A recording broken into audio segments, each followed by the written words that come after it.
Welcome back to the Splash City Basketball Podcast. Great to have you with me. Today we're going to be talking Timberwolves. It's been a minute since we talked Timberwolves. They're 8 games through the season now, and my friends Tyler and Tate joined to talk everything Wolves. We'll talk a little bit about the defense, the bench, their start 4-4 through 8 games. And then I will also talk a little bit about some other things around the NBA that are of interest and some things from the first few college games that I've noticed, including some exciting freshmen, maybe the best freshman group in a long, long time.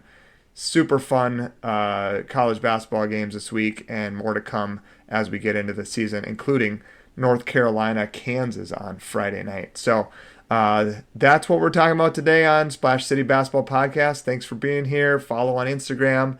Let's get into it. All right, so first up tonight, let's talk about the Timberwolves. We haven't really touched on them since I think Tate, you and I did our NBA preseason kind of over-under look at the NBA, and we're 8 games in. Wolves are 4-4. They beat up on some bad teams and then got brought back down to earth last night against New York. I don't know where you guys want to start with this. For me, it's probably the defense. I'm shocked at how they've fallen on the defensive ends. It's 1 in defense.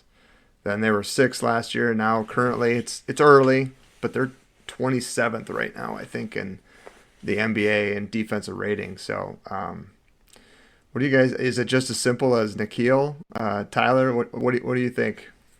I don't remember Nikhil being stellar on defense. I don't think losing him is gonna cause this drastic of a change. I mean, I don't know. I don't know what the answer is. You give up 83 points in the second half. Now, the Knicks, I think, are going to be a very good team. They'll be a top team in the East. So, but we just parted the Red Sea and let them drive right down the lane. I don't know. You move Dante DiVincenzo into the starting lineup. I get that. I think Mike Conley is nearing the end of his career. Maybe he is more valuable as a bench guy. But so to me, not only did we lose but now our first guy off the bench is an aging veteran as well. So there are a lot of issues, but it's early, and Ant is coming back from an injury, so maybe he just wasn't quite at 100% either. So maybe a couple things and small tweaks, and we're back on track. But last night was not a good sign. Those first 8 minutes, I was like, okay, this looks like the Wolves team we looked like 2 years ago, and for most of the season last year, and then it just completely fell apart. Rudy. He's one of those, we were just talking about this, but Rudy, the numbers say they're so much better with him on every metric. Like, I think I looked it up. When he's on the court, they would be a number 2 defense in the NBA this year. When he's off the court, they're 15 points worse than Brooklyn in defensive rating. So, I don't know. Tate, I would love to hear your thoughts on Rudy Gobert. Go. He's getting old.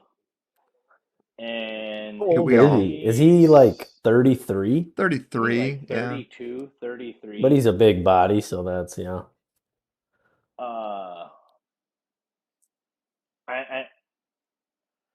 Right.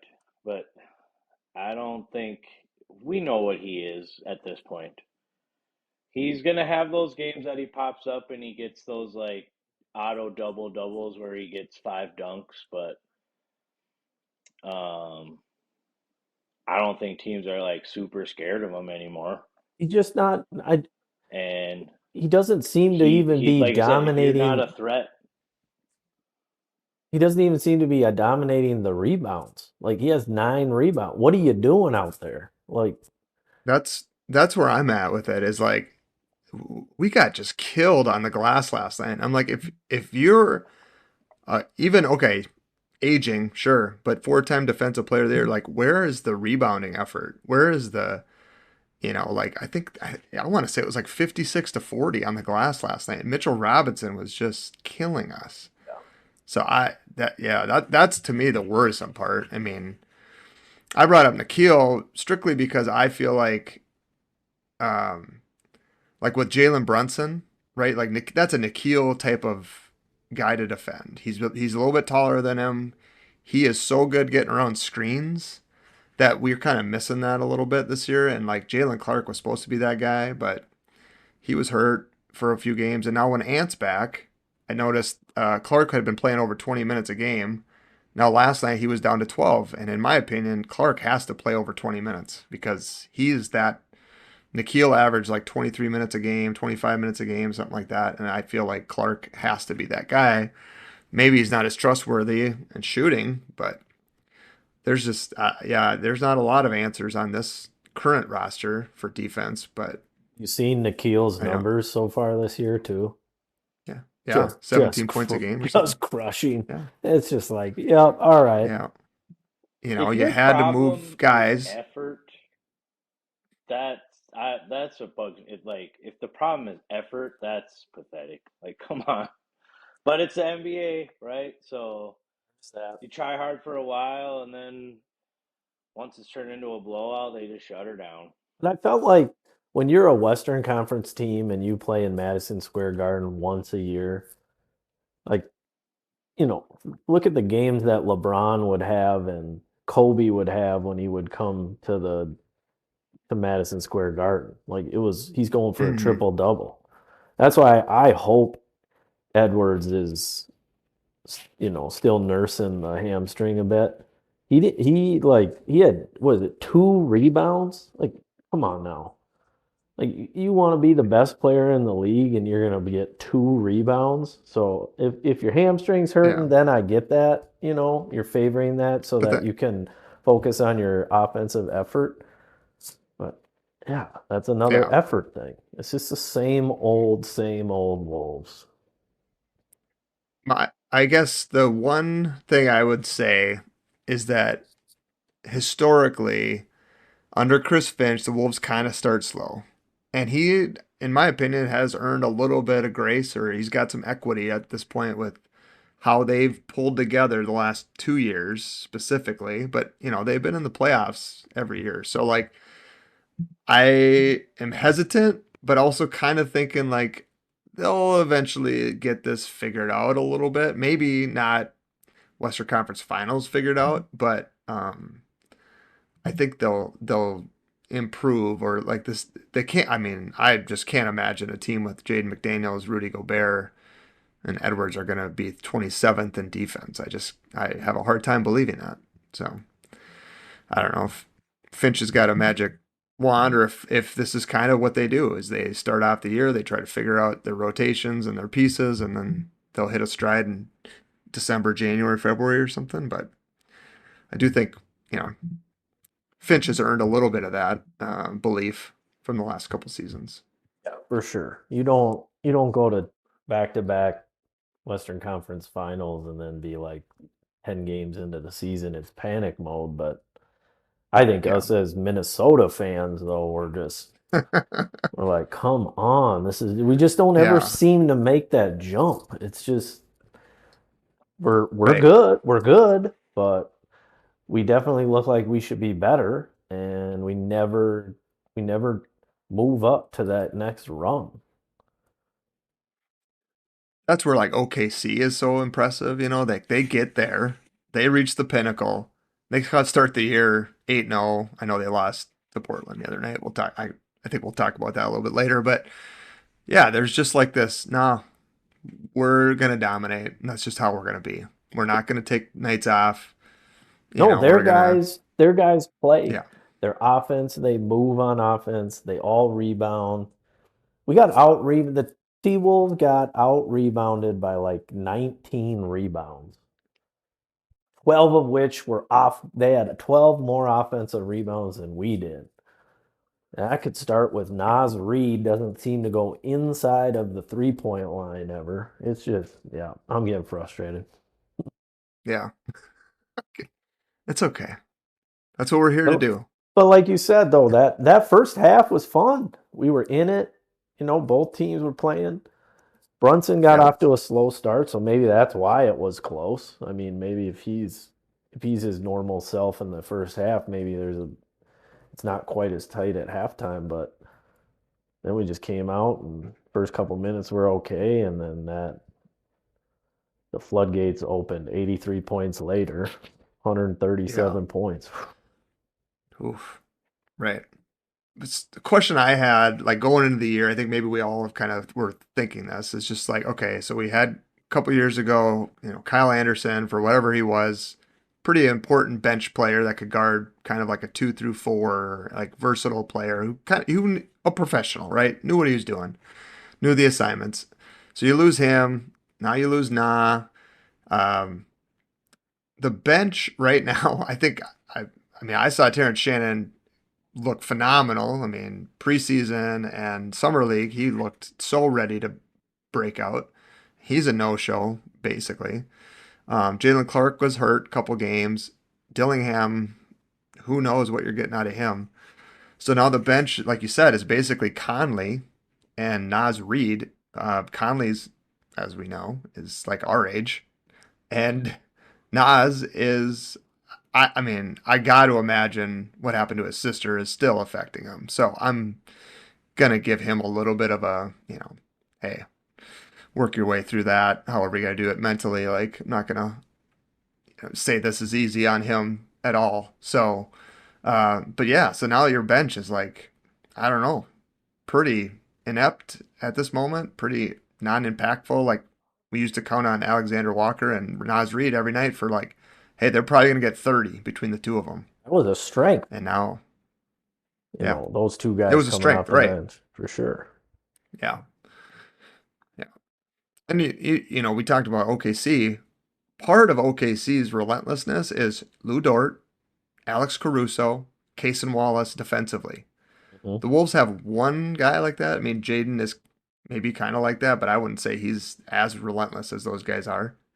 But Jalen Clark, that's why I continue to say he's got to play 20, 25 minutes a night because you need that guy. You need OKC has 3 or 4 of them. We Wolves have kind of one and a half maybe.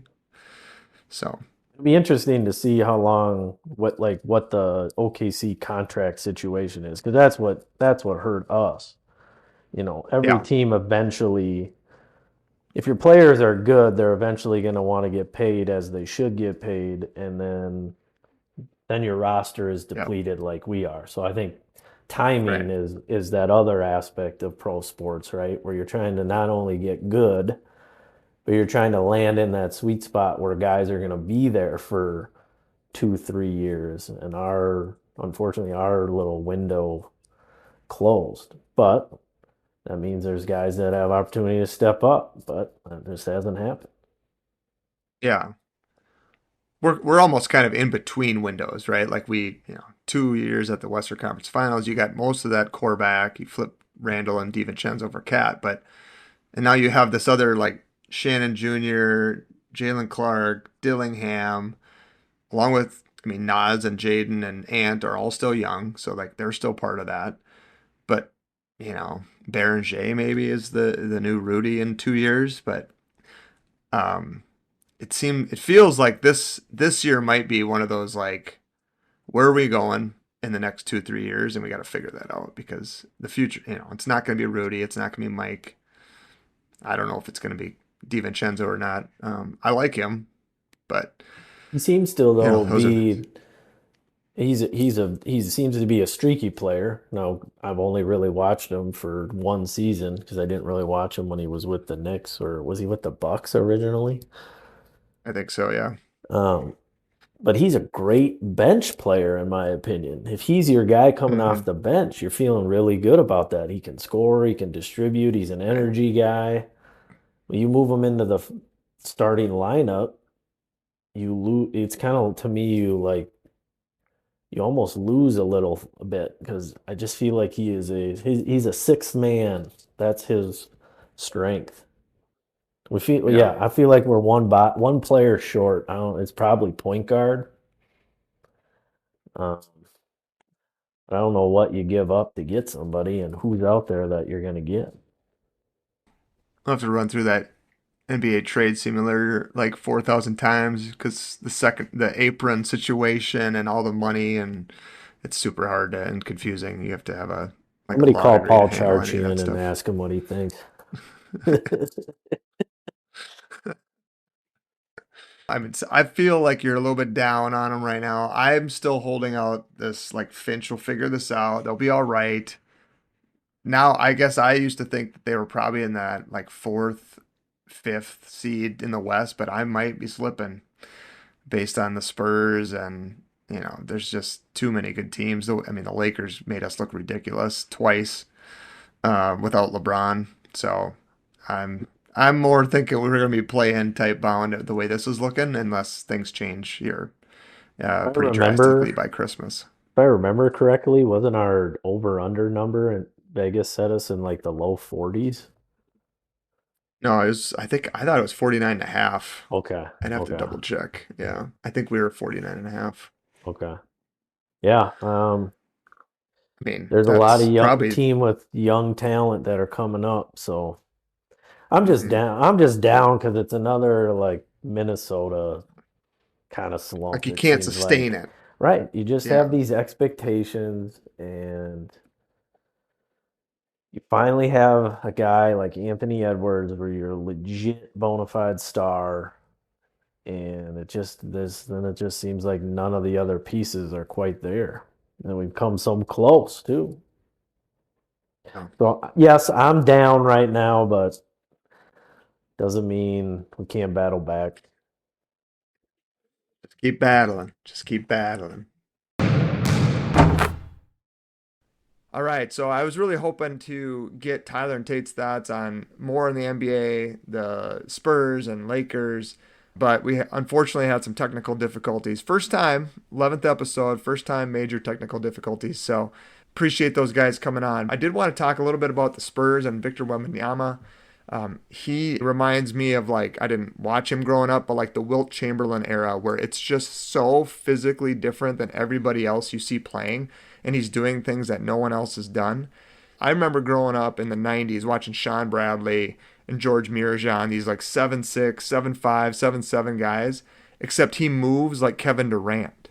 And it almost looks, when I watched him the other night against the Lakers, I kept thinking something's wrong with the TV. Like it doesn't look normal. It doesn't look real. And it's just wild to see him doing some of the things he does. Now, his last two games weren't as strong statistically as some of his others, but San Antonio is currently 5-2. In my NBA preview, I talked about them being one of those teams that could sneak up in the West and maybe kick somebody else out of the playoffs, like one of these aging teams, maybe these teams that just haven't quite kept up, like the Clippers or Lakers look like they're off to a good start and maybe they're going to be fine. But there's the Mavs were sneaking around the playoffs the last couple of years, but they're struggling so far. So the Spurs, I don't know if they'll be a top 5 team in the West, just with Houston, Denver, OKC, LA, Lakers, maybe the Warriors or the Timberwolves.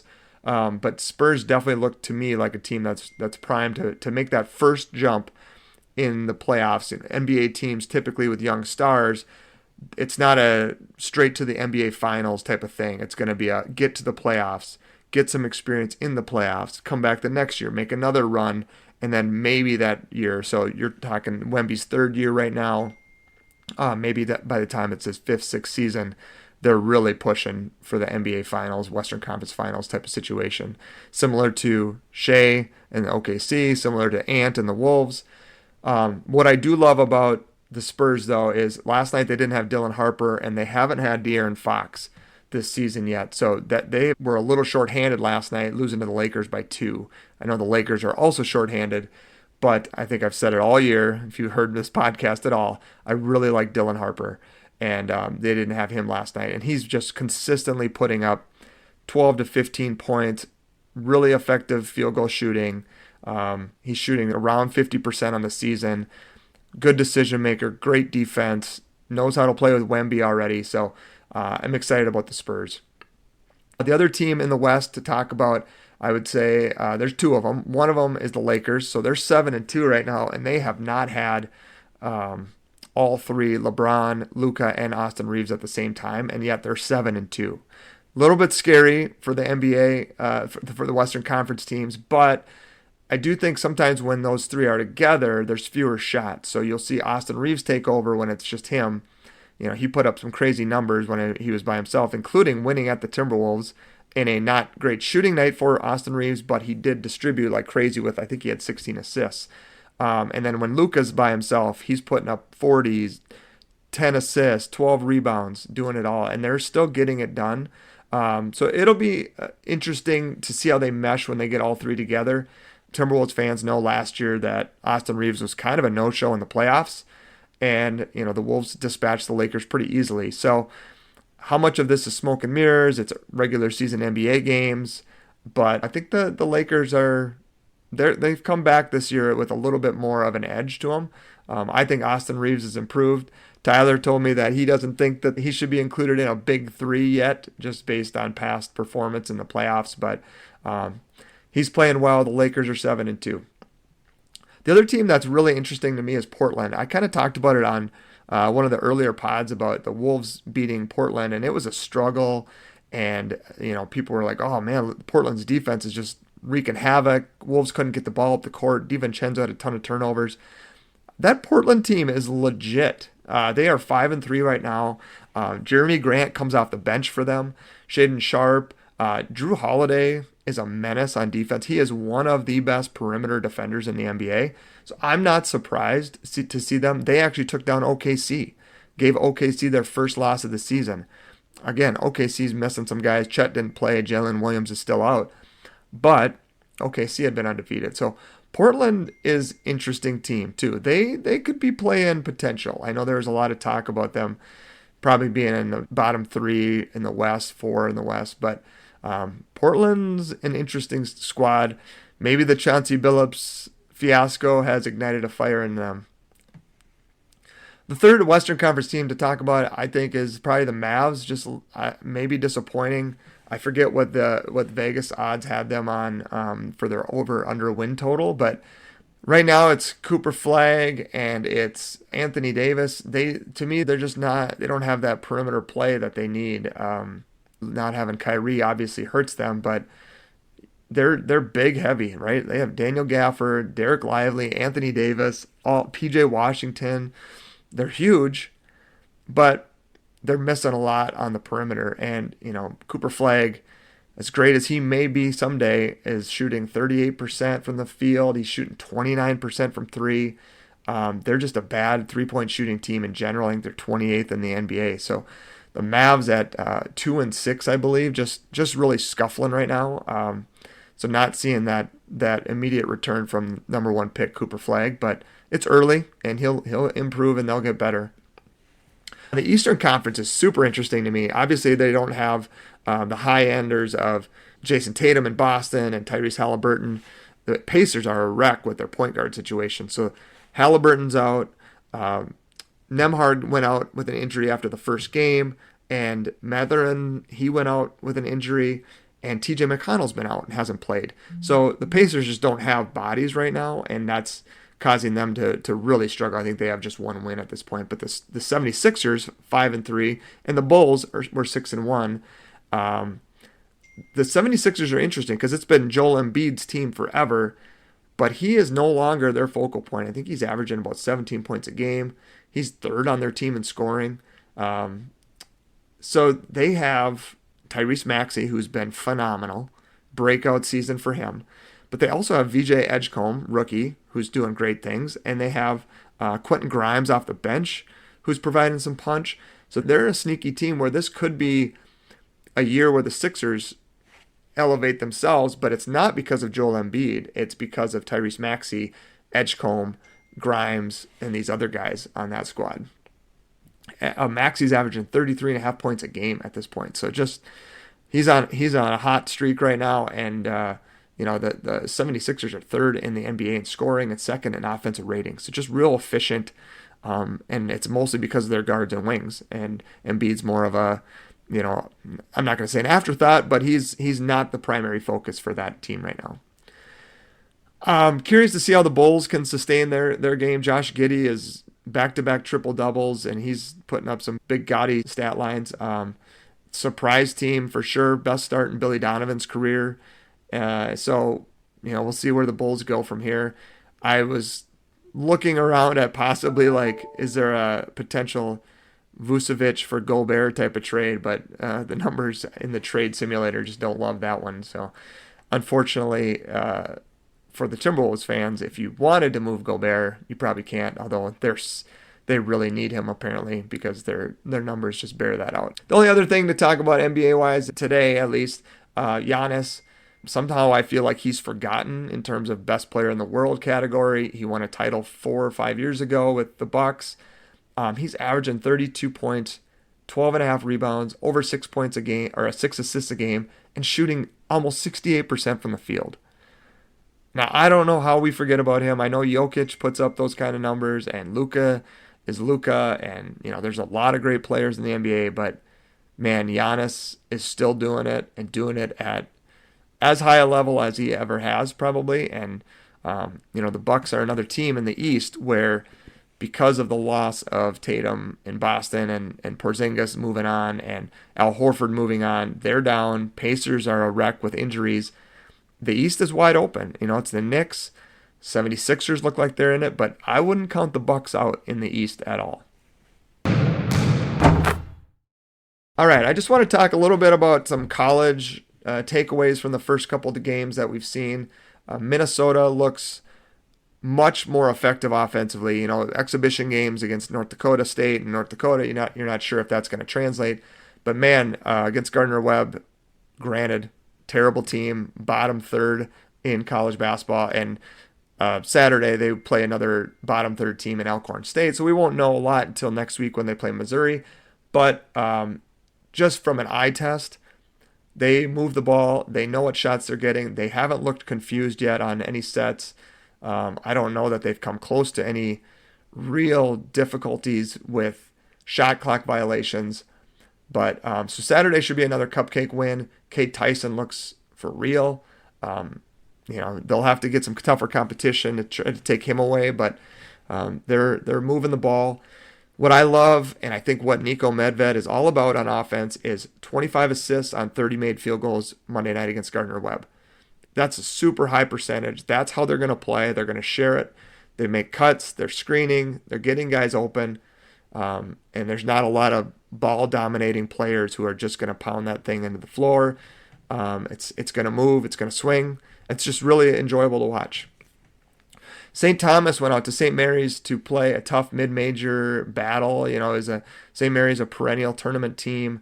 It was a good measuring stick, I think, for Johnny Towers' squad to kind of see where they are in the pecking order of mid-majors. I saw some polls that had St. Thomas pretty high, but I think this was a reality check in terms of size, strength, defensive intensity. St. Thomas won't see that kind of size in the Summit League, but you could tell it bothered them. They had a tough time rebounding, and then it caused them to have to collapse and wide open threes for the Gales. And to St. Mary's credit, they looked like a better shooting team this year than they were last year. Scoring 84 points was not a common thing for St. Mary's last year. So they definitely look poised to make another tournament appearance this year. But St. Thomas won't see that kind of size. We'll see what they look like at against Army on Saturday night. I'll be at that game. So I'll get you a review of how they look at their home opener, opening the Lee and Penny Anderson Center Saturday night at 7 p.m. Other things from around college basketball, the big topic has got to be the freshmen. Monday night, Florida-Arizona game was phenomenal battle. Defending champ Florida and their huge front court, returning Thomas Houck and Condon. Just a back-and-forth game, but Arizona had the best guard on the floor in Jaden Bradley, and they had the best freshman performance of the week in Peat, putting up a 30-piece, dominating inside, doing a little bit of everything, defense, shot blocking, rebounding, transition dunks. Peat looked awesome. And so when we talked about the freshmen, it was AJ DeBansa and Darren Peterson, who had good opening performances. Cam Boozer started slow, ended up with 15 and 13 in Duke's win over Texas, but there is a fourth player and maybe a fifth in Arkansas's Darius Acuff.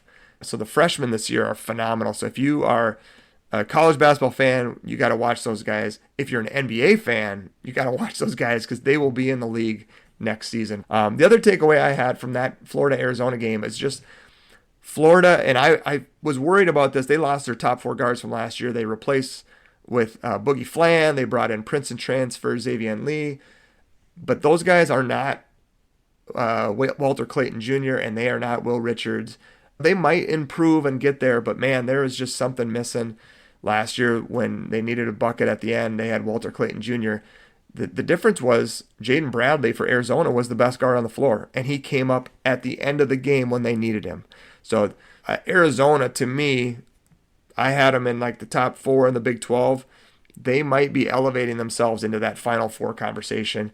Early, it's one game, a lot can change, but the last, I'd say 5 or 6 years when I've watched college basketball, the teams early in the season, yeah, they might have some hiccups, but when you watch them, you think, can they be a national title contender? All the way going back to Baylor, when Baylor and Gonzaga were in the title game and Baylor won. I remember watching Baylor that year thinking, man, that team is going to be tough to beat. And UConn, the years they won it, you're thinking those teams are elite teams. So there's teams, they ebb and flow, they come and go, they get on winning streaks, losing streaks, but just watching that game, Arizona looks to me like they are going to be a title contender. All right, that's the show for today. Appreciate you hanging out. Appreciate you listening. Thanks to Tyler and Tate for joining me to talk Wolves. Super fun. Hopefully they can get it back going in the right direction Friday night, which is tonight as I'm recording, against the Utah Jazz in their first NBA Cup game. Make sure you follow on Instagram, leave a review, leave some feedback about the podcast. If you have any thoughts, I'd love to hear it. Again, it's early in my process of creating this podcast, so I'm all ears and would love to take suggestions on what you think we should talk about. Actually, coming up in the next couple weeks, I'll probably talk about some youth sports, youth basketball. The high school season is going to be kicking off here in a couple weeks. So really excited to just add another layer to the basketball conversation. And thanks a lot for joining. Thanks for listening. Again, this has been the Splash City Basketball Podcast. Back in that bag again. Whoa, yeah.